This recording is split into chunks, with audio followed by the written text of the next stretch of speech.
The Whale is quite good, but I'm not sure if I can recommend it to everybody. The Whale is a difficult watch, and it's from Darren Aronofsky, who typically makes movies that are very difficult and hard to watch, but are very hard-hitting.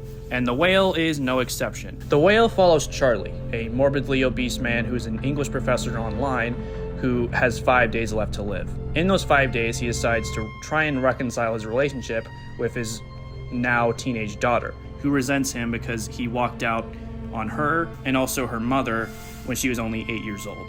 I didn't really hear much about this movie going into it other than Brendan Fraser was incredible in it, and I was somewhat skeptical because I've never really seen Brendan Fraser in a dramatic role. I've really only seen him in comedic stuff like The Mummy, Airheads, and things of that nature. But after seeing this movie, I can definitely vouch for the fact that this is easily Brendan Fraser's best performance. He gives it his all here.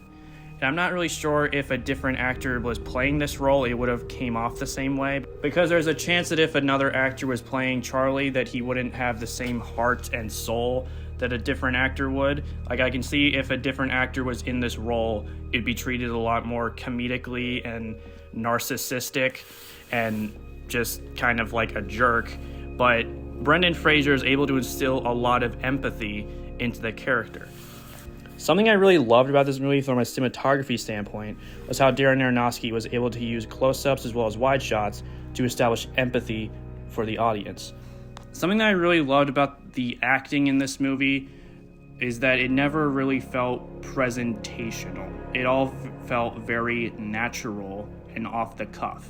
And the dialogue was also very good and helped give the actors a lot of space to improvise and try stuff out and give their own spin on things. This shouldn't really come as much of a surprise, seeing as this was based on a play to begin with, and I don't really know if there was much changes from the play, which isn't a bad thing, because in the movie, it's really only set in one location, so it very much feels like a play.